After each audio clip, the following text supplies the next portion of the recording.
안녕하세요. 성공예감 이대호입니다.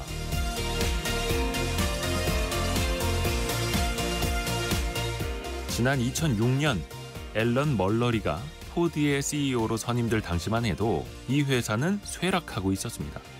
당시 포드가 5년 내에 파산할 확률이 46%에 달한다는 비관적인 전망까지 나올 정도였죠. 멀러리가 CEO로서 처음 이 회사의 문제점을 파악할 때였습니다. 회사는 분명 경영난을 겪고 있는데 관리자들은 다들 자기 사업부에는 문제가 없다고 보고를 하는 겁니다. 사업부별로 정보도 공유하지 않고 있었고 협력은커녕 자기 부서의 문제가 옆 부서에 알려질까 쉬쉬하는 분위기였습니다. 멀러리는 컬러 코드라는 신호등 제도를 도입했습니다. 각 사업부의 현황을 상황에 따라서 녹색, 황색, 적색으로 표시하게 한 거죠. 처음에는 제대로 작동하지 않았지만 문제를 감추려는 임직원을 해고하겠다고 경고하고 문제를 드러내는 임직원을 칭찬하자 회사는 달라지기 시작했습니다. 특히 멀러리는 특정 부서에 적색 경고등이 들어왔다고 화를 내거나 불이익을 주지 않았습니다. 대신 그 문제를 해결할 수 있도록 적극 지원하는 방식을 택했죠. 이후에 포드는 경영난을 극복했고 멀러리 CEO는 2013년 포춘지가 선정한 세계 최고의 리더 3위에 올랐습니다.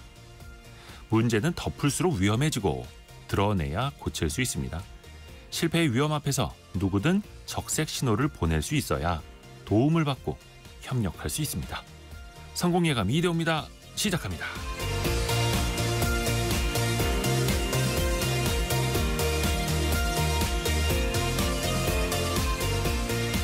안녕하세요. 이대호입니다. 자, 오늘도 활기찬 한 주를 시작하시죠.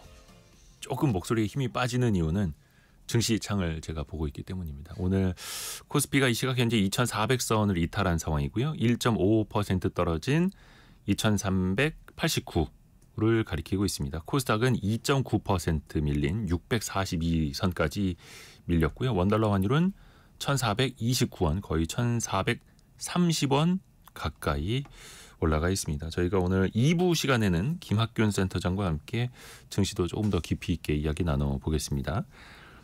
경제상식 퀴즈도 나갑니다. 여러분께 그래도 선물을 보내드려야죠. 훈훈한 연말을 위해서라도요. 오프닝을 잘 들으셨다면 이 알파벳 세 글자 연상이 되실 겁니다. 특히 연말에 기업들의 인사가 참 중요합니다. 한 해 성적표가 좋았다면 따뜻한 겨울을 보내겠지만 실적이 부진했던 기업의 임원이나 간부들은 그 어느 때보다도 마음이 무겁겠죠. 회사의 임원이나 간부 중에서 가장 높은 사람, 총체적인 경영을 책임지는 사람, 기업의 최고 의사결정권자를 뭐라고 할까요? 예, 최고 경영자라고 하죠. 영어로는 Chief Executive Officer라고 해서 요 알파벳 세 자를 따서 우리가 흔히 이렇게 부릅니다. 뭐 젊은 사람들은 그냥 발음 나는 대로 세오 막 이렇게 재밌게도 부르기도 하던데요. 그 세 글자 알파벳을 맞춰주시면 됩니다. 짧은 문자 50원, 긴 문자 100원이 드는 샵 9730, 또 KBS 콩이 열려 있고요. 추첨을 통해서 다양한 선물 보내드리고 있습니다. 유튜브를 통해서도 언제든지 함께 하시죠. 성공예감 이대호입니다. 자주 검색하시면 성공이 가까워집니다.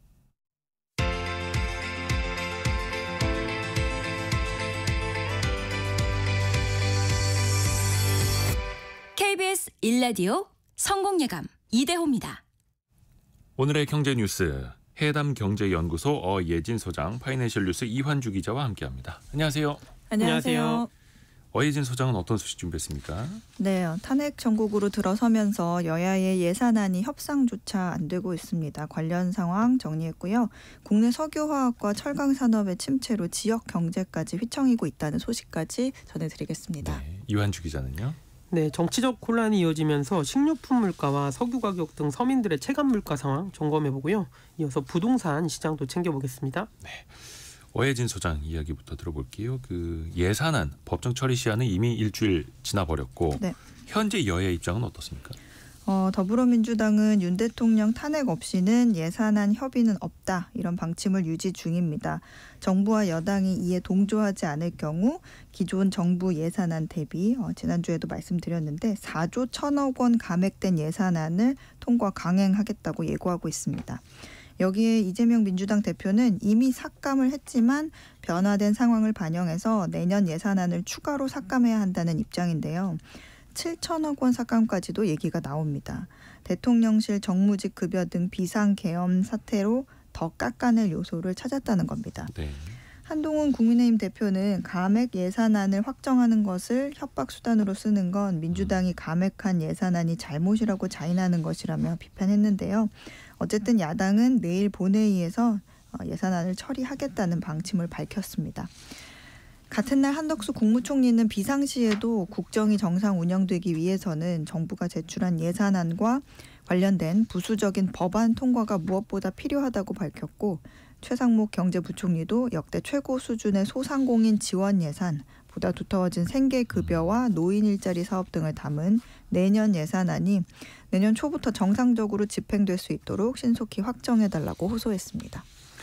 앞서서 우원식 국회의장이 여야가 다시 한번 합의해 보시라라고 하면서 시일을 제시한 게 12월 10일이었잖아요. 네. 내일입니다. 그게. 그렇습니다. 네, 앞서 말씀하신 것처럼 우원식 국회의장이 여야 양당 원내대표에게 내일까지는 내년도 예산안에 대한 합의를 해달라면서 직권으로 본회의 상정을 미룬 바가 있거든요. 예산안.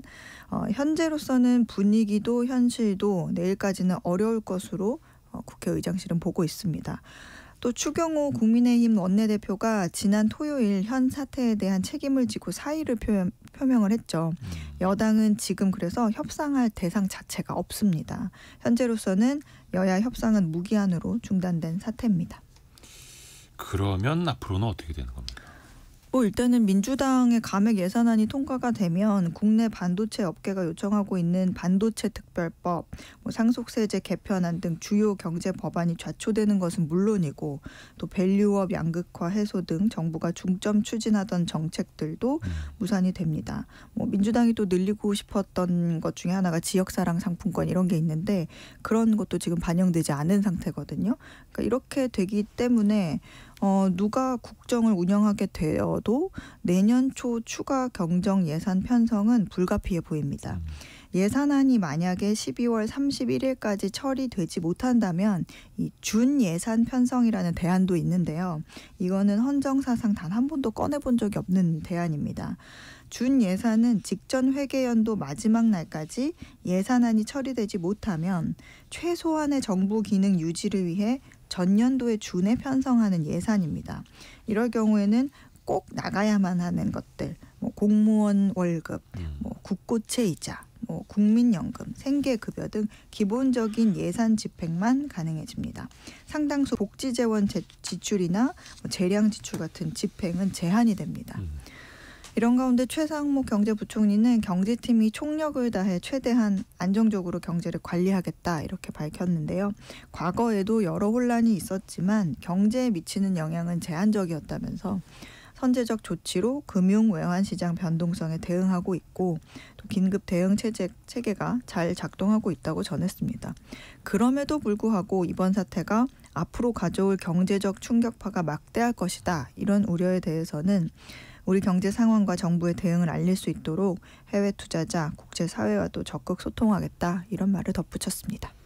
근데 지금 여당은 원내대표도 그렇고 정책위 의장도 사의를 밝힌 상황이기 때문에 야당하고 같이 협의할 대상도 없는 거고. 그렇죠. 그렇다고 이거를 야당 단독으로 예산안과 세법 개정안을 처리하자니 대외적으로 봤을 때도 이것도 불확실성이 또 이제 커지는 거고.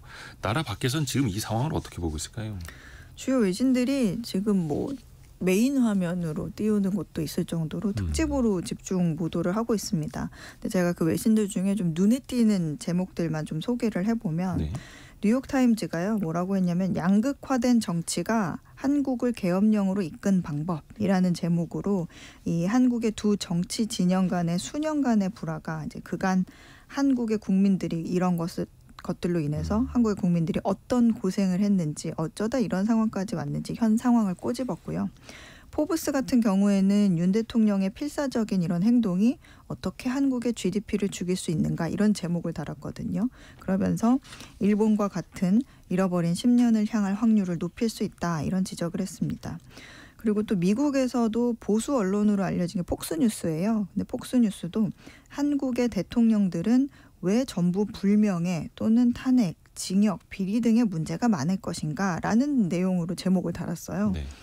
한국의 대통령의 문제점은 무엇인가라는 제목을 너무 크게 달아서 저도 조금 민망했는데 한국은 민주적이고 고학력이며 기술적으로 매우 발전하고 보수적이며 종교적으로도 깊은 사회라면서 그런데 왜 전직 대통령 중에 거의 아무도 대통령직 이후 행복한 삶을 누리는 사람이 없을까? 이런 말만 따라 뼈를 때리는 그런 기사를 보도했습니다. 너무 아프네요. 네, 너무 아픕니다. 자, 이완주 기자가 골라온 경제뉴스 들어볼게요. 일단 지금 금융시장 한 번 더 좀 체크를 해드리면 원달러 환율은 1428원 정도, 1427원 정도 오가고 있고 코스피 코스닥은 1.4%, 2.6% 떨어지고 있습니다. 또 환율이 오르다 보니까 그래도 최근에 좀 안정되던 물가가 다시 또 들썩이지 않을까 걱정이 되거든요. 어떻습니까? 예, 농림축산식품부에 따르면요, 재작년 기준 우리나라의 곡물 자급률이 한 22% 정도입니다. 그러니까 1년 동안 소비하는 곡물의 약 80% 정도를 우리나라는 지금 해외에서 수입해서 소비하고 있는 거거든요. 네. 특히 뭐 빵을 만드는 밀, 옥수수 같은 경우에는 자급률이 1% 미만이고요. 콩도 8% 수준입니다. 이렇게 대부분 곡물을 수입하다 보니까요, 원달러 환율이 높아지면 곡물 수입 가격도 높아지게 됩니다. 그렇죠. 예를 들어서 콩 1톤 가격이 1,000달러라고 하면 과거에는 이제 130만 원이면 샀는데 지금은 140만 원, 10만 원을 더 비싸게 네. 주고 사야 되는 거고요. 또 유엔 식량농업기구에 따르면 지난달 기준 세계 식량 가격 지수도 약 2년 만에 최고치를 기록했거든요. 이 팜유와 카놀라유 등 식물성 오일 가격이 오른 탓인데요. 팜유 같은 경우에는 라면 튀길 때 다양한 가공식품에 사용되고 카놀라유도 식용유 등으로 많이 사용하고 있는데 이 수입 가격, 글로벌 수입 가격이 오른 거고요. 또 우리나라 식품기업과 외식 프랜차이즈 등은 이미 앞서서 이제 원자재 가격 상승 등을 이유로 가격을 올렸는데요. 네. 이 초콜릿의 원료인 카카오 가격이 오르면서 롯데웰푸드, 오리온, 혜태제과 등이 초콜릿이 들어간 제품 가격을 한 10%가량 올렸었습니다. 그리고 또 뭐 굽네 치킨이나 BBQ 등 치킨 브랜드, 맥도날드, 롯데리아 같은 햄버거 브랜드들도 뭐 원자재 가격 인상, 인건비 상승 등을 이유로 올해 가격 인상을 단행했거든요. 이 제과업계나 프랜차이즈 업계 같은 경우에는 이 밀가루나 식용유 같은 다양한 원재료를 수입해서 쓰는데 환율이 오르면서 추가적으로 가격 인상 요인이 될 수 있다라는 우려가 벌써부터 나오고 있고요. 현재 제과업계 등은 이미 비축된 밀가루를 활용하면서 여러 가지 대책을 검토하고 있는 것으로 전해졌습니다. 또 여기에도 환율 영향이 아마 있을 텐데 휘발유 가격도 계속 오르더라고요. 예, 한국석유공사 오피넷에 따르면요, 오늘 전국 평균 휘발유 가격이 1,644원, 경유는 1,487원입니다. 특히 서울 휘발유 평균 가격이 1,700원을 돌파했는데요. 이게 8주 연속 상승세를 이어가고 있는 거고요. 일단 국제 휘발유 가격이 오르는 이유는 첫 번째가 이제 국제 휘발유 가격, 이제 수입 가격이 오르기 때문인데요. 국제 휘발유 가격이 11월에는 78달러였는데 이번 주에는 81달러까지 올랐습니다. 보통 국내 휘발유 가격이 국제 유가와 2, 3주 시차를 두고 반영이 되는데 앞으로 더 오를 여지가 있다라는 뜻이고요. 또 원유를 100% 수입하는 상황에서 환율이 오르면 또 사오는 가격이 비싸지니까 기름값 상승의 원인으로 또 작용을 하게 됩니다. 정유업계 같은 경우에는 국제 유가 상승은 물론 특히 바로바로 가격에 미치는 환율을 실시간으로 체크하면서 어떻게 대응할지를 보고 있는 상황입니다. 정유업계 이야기도 했는데 석유화학업계도 지금 좋지가 않아요. 어혜진 소장. 네. 우리나라 석유화학 공장들도 그렇고 철강 공장들도 멈춰서는 곳이 많다고요? 네, 뭐 LG화학, 롯데케미칼, 포스코 등 업황이 악화되면서 공장 가동을 멈추고 있습니다. 롯데케미칼은 채산성이 나빠지면서 여수 국가산업단지 내 공장의 일부 공정을 가동 중지했고 네. LG화학도 전남 나주 공장에서 지난해 12월 아크릴산 생산 중지에 이어서 석유화학용 알코올 생산까지 중단했습니다. 석유화학 기업들은 뭐 일부 생산 중단이기는 하지만 철강 기업들 같은 경우에는 공장 전체를 폐쇄하는 상황도 생겼습니다. 지난달에 포항제철소 일선제 공장은 45년 9개월 만에 공장 폐쇄 절차에 돌입을 했고요. 현대제철도 경북 포항 2공장에 대한 가동 중단 논의에 들어간 상황입니다. 문제는 이렇게 되면 뭐 여수, 포항, 광양 같이 중화학 공업 그런 밀집된 지방자치단체들 기업들 있죠. 네. 여기는 이러한 기업에게 거두는 세금액의 재정을 굉장히 많이 의존하고 있거든요. 네. 그래서 공장 가동이 안 되거나 만약에 폐쇄가 되면 지자체 살림에도 좀 문제가 생깁니다. 이러한 탓에 지금 각 지자체장들이 요즘에 최근 생산 공장을 방문해서 부양책을 좀 고심을 하고 있죠. 뭔가 좀 좋은 소식을 좀 들려드려야 되는데 네. 일단 이렇게까지 업황이 악화된 배경부터 살펴볼까요? 일단은 중국 영향이 큽니다. 석유화학의 경우에는 중국이 자금률 100%를 목표로 석유화학 제품에 대한 대규모 생산 설비를 계속해서 늘리고 있는데요. 석유화학 공업의 기초 원료 중에 하나가 에틸렌이거든요. 이렇게 페트병 만들고 네. 그런데 이제 중국이 이 에틸렌 생산 규모가 급격하게 늘면서 우리나라의 거의 2배 이렇게 됐어요. 많이 만들긴 했는데 중국은 또 지금 내수가 부족한 상황이다 보니까 이거를 저가에 밖으로 이제 나라 밖으로 돌리게 되고 또 우리나라 같이 석유화학 주요 수출 국가에 타격을 주게 되는 겁니다. 아마 한국 업체보다 한 30% 정도 싸게 공급이 되고 있다고 합니다. 또 하나의 복병은 이제 사우디아라비아인데요. 예전 같으면 원유를 수출하고 한국 등에서 이걸 수입해가지고 정제한 후에 석유화학 제품을 수출을 했는데 이제는 사우디가 원유에서 중간 과정 없이 바로 에틸렌 등을 생산하는 기술을 구축해서 석유화학 시설을 짓고 있습니다. 그러니까 이거는 마치 어부가 물고기만 잡아서 팔다가 매운탕 가게까지 차리겠다. 이런 느낌이거든요. 근데 이렇게 되면 생산비가 우리나라보다는 거의 한 2~3배는 저렴해지기 때문에 한국 석유화학 업계가 불리할 수밖에 없습니다. 근데 그 어부가 그냥 통통배가 아니라 거의 항공모함만한 배를 끌고 다니는 어부라는 거. 그래서 지금 중국, 중동 때문에 석유화학 산업이 너무 힘들어진 상황이고 철강은 어떻습니까? 철강도 역시 중국 영향인가요? 예, 그렇습니다. 철강은 우리나라뿐만 아니라 전 세계적으로 중국발 저가 공세에 무너지는 기업들이 하나 둘이 아닙니다. 그래서 한때 외신에서 이 철강 기업들이 다 쓰러지고 있다 전 세계에서 이런 뉴스들을 대대적으로 보도한 바가 있는데 세계 최대 철강 생산국이자 소비국인 중국의 내수가 부진하고 또 건설 시황이 부진한 상황이라서 중국의 철강 산업도 어렵기는 마찬가지입니다. 네. 중국 내에서도 구조조정이 이루어지고 있는데 문제는 이제 생산량을 줄이게 되면 또 실업률이 오르는 중국 실업률이 오르는 문제가 생기거든요. 그러니까 그거는 또 안 되기 때문에 중국 정부가 보조금을 지원하면서 공장 폐쇄를 막고 있습니다. 이로 인해서 남는 철을 싸게 이제 밀어내야 되는 거죠. 그러면서 나머지 국가들이 철강 재고에 대한 덤핑 장소가 되고 있는 겁니다. 중국이 상대적으로 한 30% 이상 또 싸기 때문에 관세를 물려도 이거는 이길 재량이 없다는 겁니다. 이로 인해서 사례 하나를 말씀드리면 칠레 최대이자 유일한 제철소도 이 때문에 얼마 전에 문을 닫았다고 합니다. 또 우리나라뿐 아니라 브라질, 콜롬비아, 멕시코, 태국, 캐나다, 호주 등이 같은 어려움을 겪고 있습니다. 우리나라뿐만이 아니라 전 세계 철강 산업이 마찬가지로 또 힘들어진 거고요. 이게 사실 석유화학도 그렇고 철강도 그렇고 왜 기간 산업이라고 하지 않습니까? 그 나라의 이제 토대가 되는 산업인데 토대가 많이 또 흔들리고 있다 이런 의미. 과거에 우리나라가 태양광 산업 쪽에 생산 시설을 막 늘렸었는데 그 당시에도 중국이 생산 시설을 늘리면서 우리나라 태양광 산업들이 고사했었거든요. 그리고 최근에 알리나 테무 같은 중국 저가 생산품들 그것도 중국에서 이렇게 저가로 생산한 공급 물량들이 많은데 IT 기술을 접목해서 그걸 세계에 팔고 있는 게 시커머스다. 이런 분석도 나옵니다. 그래서 기간 산업 제조, 유통 또 최근에는 첨단 IT까지 좀 많이 또 흔들릴 수밖에 없고.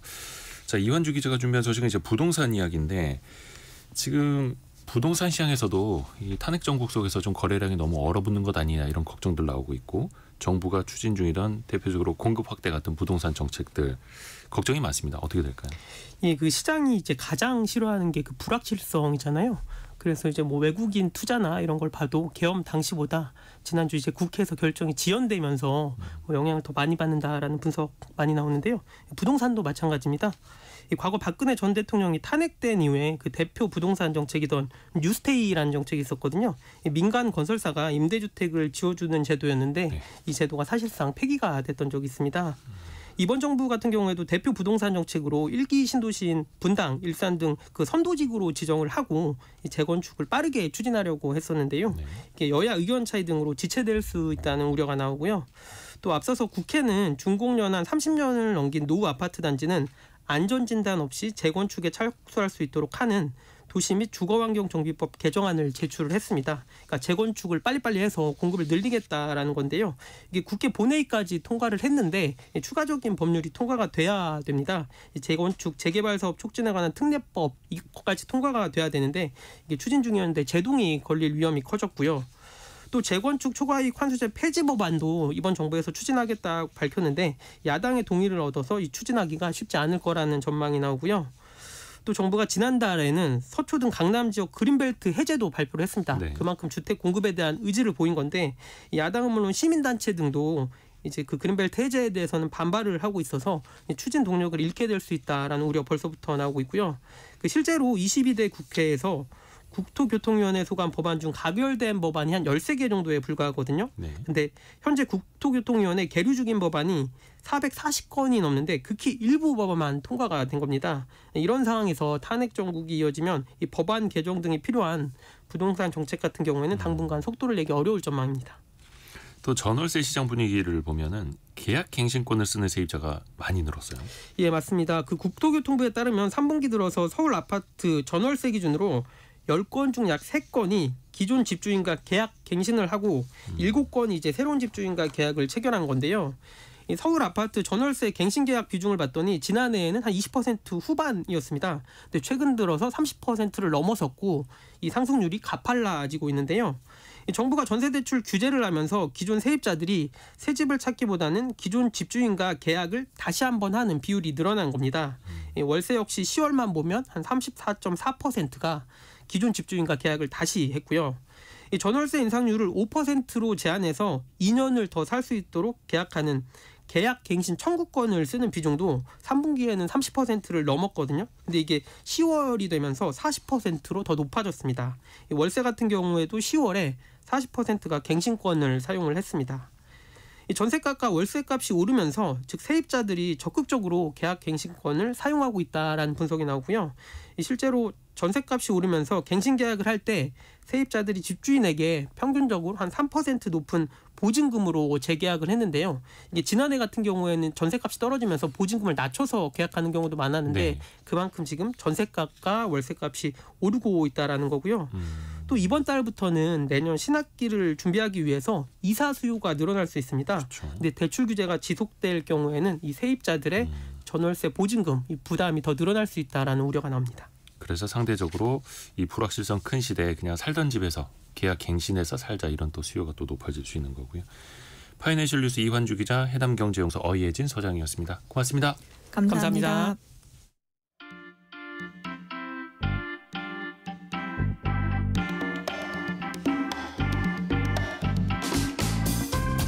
지금 여러분께서는 KBS 일라디오 성공예감 이대호입니다를 듣고 계십니다.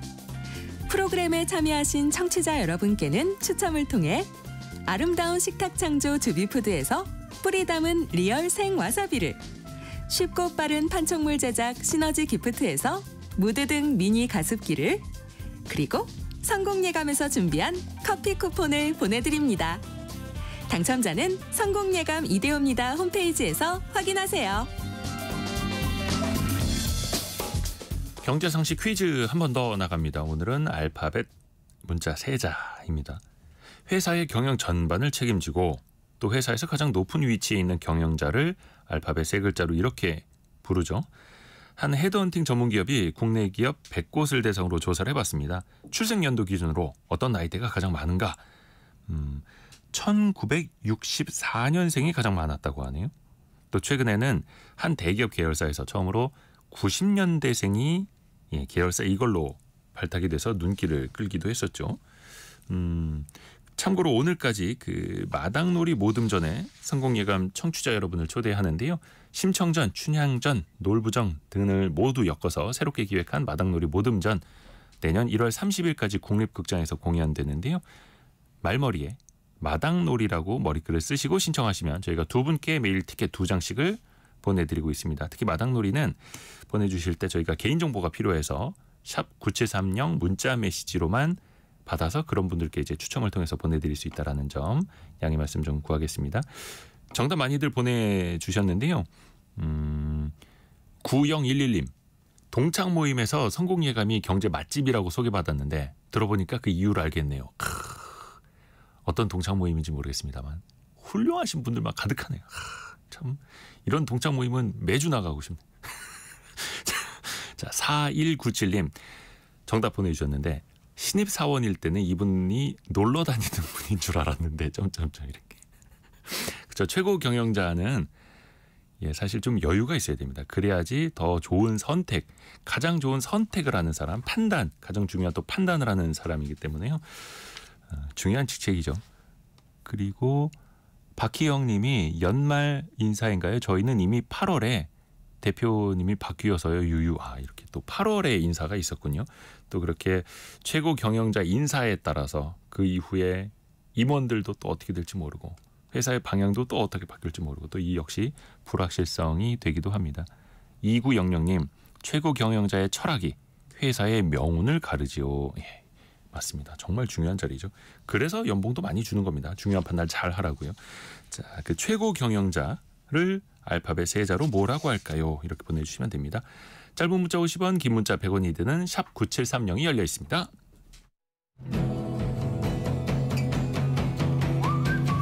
오늘의 움직임에 주목하고 세상의 흐름을 놓치지 않습니다. 여러분의 내일을 응원하며 성공의 열쇠를 함께 찾아갑니다. 성공예감 이대호입니다. 저희가 슬기로운 세무생활 시간에 연말정산 기본편을 한번 살펴봤죠. 그때 정말 많은 분들의 질문이 쏟아졌습니다. 오늘 몇 가지 더 같이 소화를 해보고 특히 이것저것 공제서류 작성할 때 많이 하는 실수들이 또 반복되기도 합니다. 주의해야 할 점까지 정리해보죠. 누리세무그룹 김철훈 세무사와 함께합니다. 안녕하세요, 세무사님. 안녕하세요, 김철훈 세무사입니다. 사실 직장생활 10년 이상 하신 분들도 이걸 1년에 한 번 하다 보니까 맞아요. 헷갈립니다. 맞아요. 네. 좀 몇 가지 좀 따져볼게요. 연말정산할 때 특히 이제 중복공제 많이 되는 거, 부양가족공제 이거 빼놓을 수가 없죠. 예, 연말정산에서 가장 흔히 하는 실수가 바로 부양가족공제인데요. 부양가족공제는 이제 부양가족 한 명당 150만 원의 소득공제 혜택을 주는 건데요. 한 명의 부양가족을 이제 여러 명이서 본인이 이제 부양하고 있다고 생각을 해서 신고를 하고 공제를 받는 중복공제가 발생을 하기도 합니다. 네.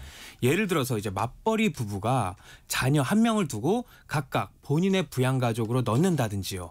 아니면 형제가 아버지께 본인이 이제 용돈도 드리고 하니까는 각각 본인이 부양하는 줄 알고 본인의 부양가족으로 넣는 식으로 이제 중복공제 실수가 발생하기도 합니다. 부양가족으로 넣으면 안 되는데 부양가족으로 올렸다가 걸리는 경우. 그게 많다는 거죠. 예, 그것도 있습니다. 이제 연말정산에 부양가족으로 넣으려고 하면은 올해 하루라도 살아계신 분을 대상으로 하는 게 당연한데 이제 하지만 이제 이전에 돌아가셨던 아버지를 연말정산에 부양가족으로 넣어서 공제를 받은 경우들도 있고요. 또 이제 공제 대상이 아닌 친척을 본인의 부양가족으로 올려서 부당 공제를 받았다 걸린 사례도 있었어요. 이제 본인이 명절 때마다 조카에게 용돈을 줬기 때문에 이제 내가 좀 도움을 줬다 해서 기초생활수급자라고 허위 입력을 해서 부양가족으로 공제받았다가 걸린 경우도 있었습니다. 그러면은 돌아가신 그 해까지만 부양가족으로 올릴 수 있다. 맞습니다. 예. 또 부양가족 공제할 때 주의해야 될 점. 특히 배우자가 원래 소득이 없는데 아르바이트를 통해서 좀 소득을 올린 경우에 이럴 때 또 실수가 나오더라고요. 그러는 경우도 있어요. 이제 소득이 없다고 생각을 했었는데 배우자를 이제 부양가족으로 등록하기 위해서는 이제 해당 배우자의 소득도 1년에 100만 원 그리고 총급여를 받는 그 근로소득을 받는 근로소득만 있다고 하면은 총급여 500만 원까지라면은 이제 배우자 부양가족으로 공제를 받을 수가 있는데요. 뭐 몰랐던 소득들, 뭐 배당 소득이라든지 이자 소득 등 근로소득 외에도 소득이 있을 수 있기 때문에 이 점을 놓쳐서 실수를 하는 경우들도 있기 때문에 주의해야 되고요. 이제 시골에 사는 부모님의 토지 같은 거를 이제 팔았을 때 이때 양도소득이 발생했는데 그걸 모르고 있다가 공제를 신청해서 이제 실수를 하는 경우들도 있습니다. 아, 양도소득도 여기 포함이 되는군요. 맞습니다. 네. 그리고 또 증빙자료를 제출해야 되는데 이걸 깜빡하는 경우도 있는데 부양가족 공제를 받으려면은 내 가족이라는 걸 증명하기 위해서 가족관계증명서라든지 아니면 주민등록 등본 등도 필요한 경우들이 있어요. 네. 특히 이제 부모님 같은 경우는 이제 뭐 생활 형편상 같은 주소에 거주하지 않는 경우들 이럴 때는 실제로 내가 생활비를 지원했다라는 송금 내역이 담긴 입증 서류 같은 거를 추가로 요구하기도 합니다. 또 마찬가지로 외국에 거주하는 경우라도 내가 부양했다고 하면 공제를 받을 수는 있지만 송금을 했다라든지 아니면 가족관계를 증빙하는 이제 서류가 필요할 때도 있습니다. 방금 차은하 님이 남편이 직장인이고 제가 간이 사업자인데 저를 남편 앞으로 인적공제 올려도 되나요? 이렇게 보내주셨거든요. 근데 간이 사업자여도 그러면 소득 금액을 보셔야겠네요. 맞습니다. 중요한 건 이제 소득 금액인 건데요. 네. 연간 소득 금액이 간이 사업자를 통해서 100만 원 이하라고 한다면은 이제 남편분이 부양하는 공제로 할 수도 있습니다. 네. 그래서 소득이 있느냐 없느냐, 100만 원을 넘느냐 안 넘느냐 꼭 보셔야겠네요. 또 하나가 그 카드 공제 있지 않습니까? 신용카드 공제. 공제 대상이 아닌데도 신청하는 경우가 있습니다. 대표적으로 의료비가 좀 헷갈리거든요. 네, 의료비 같은 경우는요. 이제 근로자가 본인이 직접 지출한 의료비만 공제 대상이에요. 네. 근데 본인이 직접 지출하진 의료비가 아는 의료비가 뭐가 있느냐? 예를 들어 보험에 가입을 해서 실손보험으로 통해서 내가 돈을 돌려받았다. 라고 하면 그 금액은 연말정산 때 넣으면 안 돼요. 예를 들어서 의료비로 내가 30만 원 썼는데 실손보험으로 그 30만 원 돌려받았다. 예. 그러면 이 30만 원은 공제 넣으면 안 되는 거예요? 넣으면 안 됩니다. 이것도 국세청 홈택스에서 내가 실손보험을 통해서 돌려받은 의료비가 얼마인지 다 조회가 되세요. 네. 같은 논리로 이제 회사에서 단체 보험을 가입을 해줘가지고 회사를 통해서 이제 병원비를 받았다든가 아니면 건강보험공단을 통해서 이제 병원비를 환급을 받을 때도 있습니다. 네네. 이런 금액들이 있다면 이것도 마찬가지로 연말정산에 넣으면 안 됩니다. 근데 그 국세청 홈택스 들어가 보면 자동으로 전산화돼서 뜨잖아요. 예. 그러면 내가 썼던 의료비, 받은 실손보험금, 플러스 마이너스 상계가 자동으로 됩니까? 상계는 되진 않는데 의료비가 얼마 썼다라든지 의료 내가 병원 갔다는 내역들이 쫙 나오는 게 있고요. 또 내가 보험금을 통해서 실손보험을 통해서 돌려받은 보험금이 얼마인지 조회가 또 따로 됩니다. 이제 그래서 내가 확인을 해봐서 내가 병원을 갔는데 내가 뭐 실손보험을 통해서 돌려받았다, 다 돌려받았다라고 한다면은 뭐 넣을 수 있는 의료비는 없게 되는 거죠. 그러면 혹여나 올해 보험금을 좀 많이 받으신 분들은 요거 꼭 체크를 좀 해보셔야겠네요. 맞습니다. 괜히 그러다 이제 가산세 물 수도 있으니까. 교육비도 이게 헷갈리는 게 어떤 거는 공제가 되고 어떤 교육비는 공제가 안 되고 이거 정말 헷갈리더라고요. 헷갈리죠. 네. 뭐 가장 기본적으로 교육비도 의료비와 마찬가지로 근로자가 직접 본인이 지출한 교육비만 공제 대상이에요. 그래서 뭐 내가 학교를 다니는데 장학금을 받았다. 그럼 교육비 안 나갔겠죠? 아니면 회사의 사내복지기금을 통해서 받은 학자금 같은 경우는 세액공제 대상이 아닙니다. 본인이 이제 교육비를 부담한 게 아니므로 세액공제를 못 받는데요. 그 와중에도 이제 헷갈리는 것들이 대표적으로 대학원 교육비 그리고 자녀 교육비가 있는데 대학원 교육비는 본인이 다닌 대학원에 대해서만 공제가 가능해요. 그래서 자녀나 형제 자매의 대학원 교육비는 세액공제 대상이 아니고요. 자녀 교육비 공제에서 대학까지는 되는데 대학원은 또 안 됩니다. 대학원은 안 되고 대학원은 나 자신만 공제받을 수 있다. 맞습니다. 자녀 교육도 대학원까지는 해주는 거는 좀 이제 좀 넘어섰다라는 거겠네요. 맞습니다. 그리고 또 헷갈리는 게 하나가 이제 자녀의 학원비 문제인데요. 학원비 같은 경우는 이제 학교를 들어가기 전에 미취학 자녀에 대해서만 학원비 교육비가 공제가 돼요. 그렇기 때문에 유치원생의 뭐 영어 학원비라든지 태권도 학원비 같은 경우는 공제받을 수 있지만 초등학교 들어간 이후에 이제 지출한 영어 학원비라든지 초등학교의 학생의 뭐 태권도 도장비는 이제 공제를 받을 수가 없습니다. 학원비도 미취학 자녀까지만 공제가 맞습니다. 된다. 이거 특히 헷갈릴 수 있겠네요.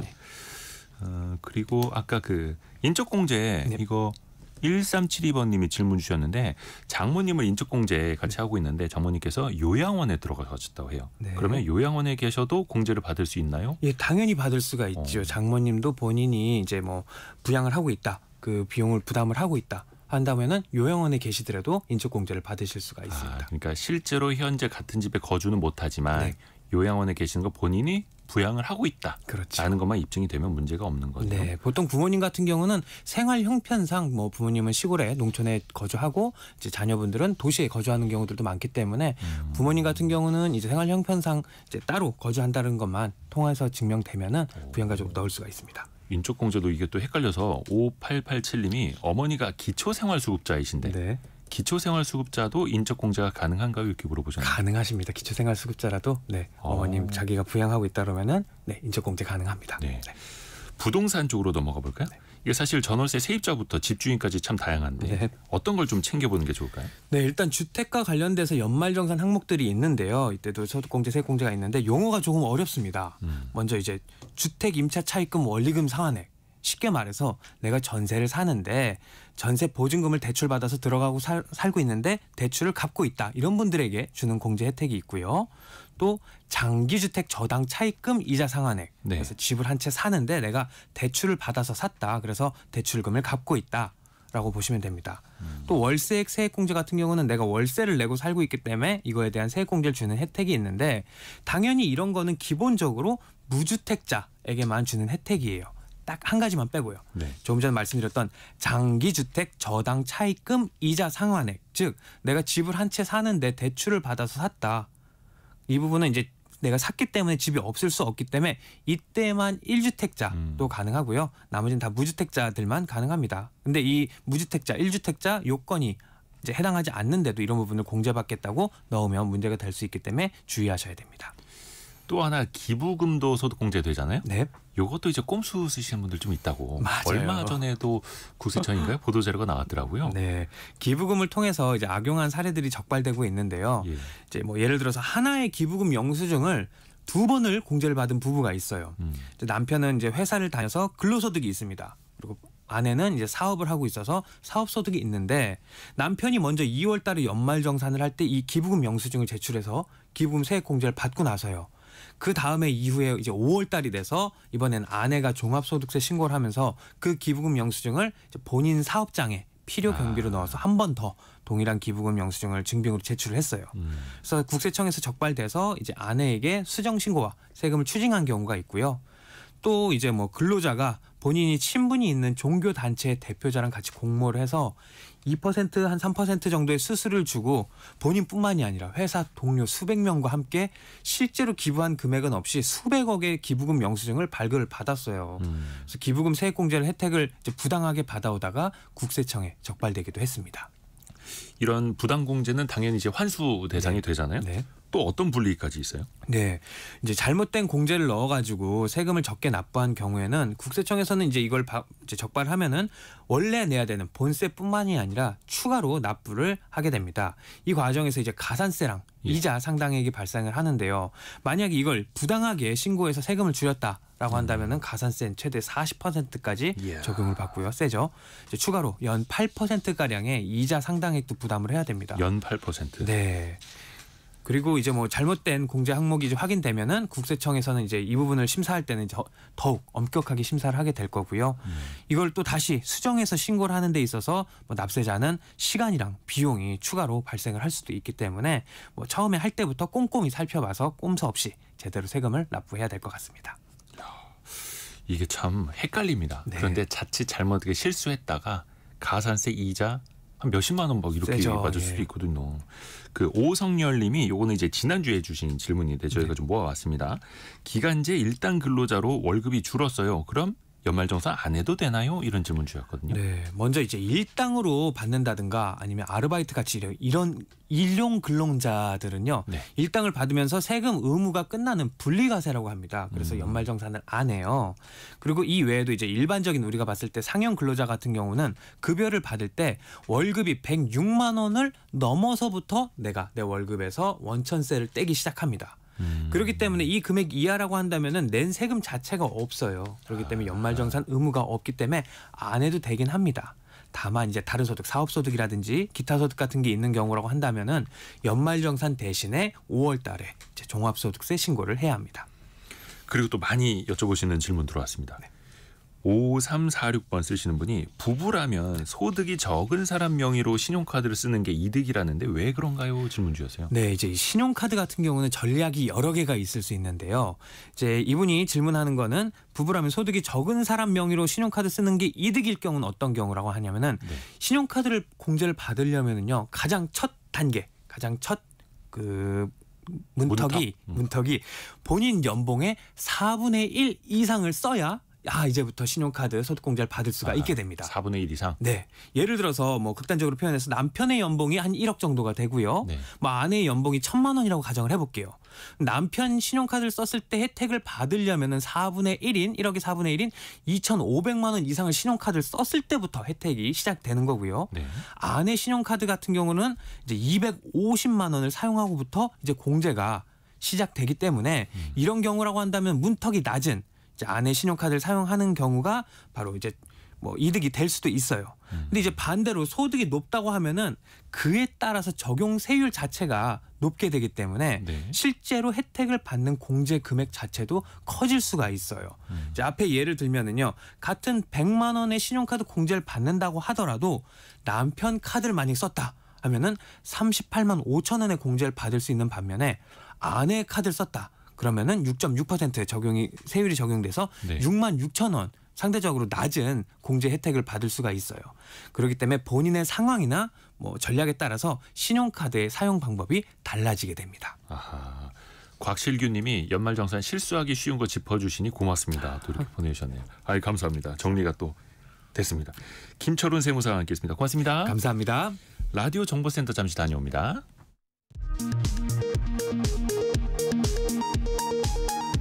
비상계엄 사태 당시 국회에 투입됐던 제707 부대 특임단장이 오늘 기자회견을 열었습니다. 부대원들은 모두 김용현 전 국방장관에게 이용당한 것이라며 모든 책임을 자신이 지겠다고 밝혔습니다. 비상계엄령 선포 당시 계엄사령관에 임명됐던 박안수 육군참모총장이 어제 저녁 검찰 비상계엄 특별수사본부에 참고인 신분으로 소환돼 오늘 새벽까지 조사를 받았습니다. 더불어민주당이 조금 전 내란 특검법과 네 번째 김건희 여사 특검법을 발의했습니다. 오늘 새벽 경북 경주 간포항 앞바다에서 선원 8명이 탄 어선이 전복돼 6명이 심정지 상태로 발견됐습니다. 해경은 나머지 선원 2명을 구조하기 위해 수색 작업을 벌이고 있습니다. 지금까지 라디오 정보센터 뉴스 정한나였습니다. 지난주에 저희가 한번 경제상식 퀴즈로 청약이라는 걸 한번 내드린 적이 있었죠. 청취자분들이 정말 청약 통장 또 청약 방법에 대해서 또 많은 질문 올려주셨거든요. AS 성격으로도 한번 준비했습니다. 저희가 돈워리 투자백서 시간에 어서민 성선화 대표와 함께 알아보시죠. 성 대표님. 네, 안녕하세요. 안녕하세요. 우선은 문기섭님이 이런 질문 올려주셨어요. 청약저축통장에서 주택청약 종합통장으로 바꾸라고 연락이 오는데 바꾸는 게 좋은가요? 이렇게 여쭤보셨거든요. 아, 네. 사실 원래 금융기관에서 이렇게 연락이 오면 대부분 좀 안 좋게 변하는 경우가 많은데 네. 이번 연락 같은 경우에는 하시는 게 훨씬 더 좋거든요. 그러니까 아마도 질문을 보니까 이제 2015년 이전에 그러니까 상당히 오래 전에 이제 청약 통장을 만드셨던 것 같아요. 근데 그때 같은 경우에는 청약 통장의 종류가 상당히 다양했었거든요. 청약 통장도 있었고, 뭐 부금도 있었고, 예금도 있었고, 굉장히 다양했는데 이 복잡한 청약 통장을 이제 하나로 묶어서 이제 10월부터 이제 1년 동안은 이제 주택 청약 종합 통장 그러니까 한 번에 다 할 수 있는 거거든요. 이게 훨씬 더 편리한 거기 때문에 이번에 연락 받으신 거는 바꾸시는 게 좋습니다. 그 외에 만능 통장이라고 해서 주택 청약 네. 종합 통장 요게 나왔었는데 이번에는 그걸 이제 갈아탈 수 있게끔 제도가 네. 개선이 됐다라는 거죠. 그래서 갈아타는 게 더 유리하다라는 말씀. 그러면 주택청약 종합저축으로 바꾸면 기존에 내가 다른 통장에 넣었던 금액이 다 인정이 되는 겁니까? 100%? 네, 맞습니다. 기존에 만약에 다른 종류 뭐 예금이라든지 부금이라든지 이런 청약 통장 가입자가 있다라고 하면 네. 이번에 이제 갈아타기를 했을 때도 이제 통장을 바꾸기 전에 납입액이 다 인정이 됩니다. 그래서 이게 상당히 중요한 게 이제 민간이 아니라 이제 공공 분야 같은 경우에는 납입 금액이 되게 중요하거든요. 네. 기존에 있었던 납입 금액도 다 인정을 해주니까 이번에는 바꾸셔가지고 혜택을 받으시는 게 낫습니다. 그러면 또 이제 따라붙는 게 금액에 대한 그 걱정입니다. 네. 9482님이 청약통장 그럼 25만 원까지 넣어야 하나요? 이런 질문 주셨는데요. 네. 납입 금액에 어떻게 비례해서 당첨 확률도 높아지는 걸까요? 이게 사실 이제 청약의 종류에 따라서 조금 다른데요. 민간에서 하는 경우 같은 경우에는 이 납입 금액 자체가 중요하진 않습니다. 이게 뭐 추천제로 하느냐 가점제로 하느냐에 따라서 이제 당첨이 결정이 되는데 예를 들어서 이제 지자체에서 이제 분양을 하는 이제 이른바 공공 분양 같은 경우에는 가점제로 하는 게 아니라 이 청약 통장에 얼마만큼 돈이 있느냐. 그러니까 이거를 납입 인정 금액이라고 하거든요. 그러니까 납입 인정 금액에 따라서 당락이 결정이 됩니다. 그래서 만약에 공공 아파트를 내가 노리고 있다. 만약에 넣겠다라고 하신다라고 하면 일단은 최대 25만 원까지 다 넣으시는 게 1순위에서 훨씬 더 유리한 거죠. 그런데 나는 이제 뭐 공공 아파트보다는 민영 쪽이 더 낫다라고 하면 이제 최소 인정 금액만 누리면 되거든요. 근데 이거는 약간 이제 평형별도 차이가 있는데 300만 원에서 1,500만 원 정도만 있으면 됩니다. 그러니까 만약에 1,500만 원 정도를 넘겨서 통장에 있다. 그리고 나는 공공 청약은 별로 관심이 없다. 이렇게 하면 뭐 한 10만 원 정도만 계속 납입하던 대로 납입을 하셔도 되는 거죠. 근데 또 막상 나중에 청약 공고 떴을 때 그게 네. 민영이 될지 공공이 될지 또 현지 시점에서도 알 수 없기 때문에 일단은 네. 여유가 된다면 조금 25만 원까지 넣어놓는 게 나을 수도 있을 것 같고요. 네. 참고로 그 주택 청약저축 납입액 그 연말정산할 때 소득공제 납입 한도가 맞습니다. 240에서 300만 원까지 늘었다고 합니다. 물론 납입액의 40% 최대 120만 원까지긴 합니다만 이것도 참고로 알아두시면 좋을 것 같고요. 근데 이미진님 또 2399번 쓰시는 분들처럼 이게 참 청약 당첨도 안 될 것 같고 매달 내는 돈이 부담스러워서 해지를 생각하고 있습니다라고 하는 분들 계시거든요. 이런 분들을 위해선 어떤 조언이 가능할까요? 사실 이런 공부 상당히 많이 하시거든요. 예. 이게 조금 이제 지금처럼 이제 부동산 경기가 좀 안 좋고 뭔가 이제 투자 심리가 위축될 때는 항상 이제 이 통장 그냥 깨버릴까 이런 생각들을 굉장히 많이 하시거든요. 그런데 정말 돈이 필요해서 깰까 생각하시는 분들이라고 하면 이제 예금 담보 대출이 있으니까 이거를 활용하시는 게 훨씬 낫고 그게 아니라고 한다라고 하면 저는 깨지 말라고 항상 말씀을 드리는 게 이제 당첨이 안 될 것 같다라고 생각을 하시는 게 내 가점이 낮기 때문일 수 있거든요. 네. 가점에는 다양한 요소들이 있는데 특히나 뭐 싱글이라고 하면 부양가족도 없고 하니까 사실 이제 밀릴 수밖에 없거든요. 그런데 이제 아셔야 될 게 이제 뭐 민영 같은 경우에는 이 가점제에서 가점제만 있는 게 아니라 이제 추첨제도 있거든요. 추첨제는 진짜 그 말 그대로 이제 운입니다. 네, 운이 좋으면 추첨이 될 수도 있는 거거든요. 그래서 지금 추첨제 물량 같은 경우에 규제 지역이죠. 그 규제 지역은 전용 60제곱미터 이하의 추첨제 물량이 60% 정도가 되고요.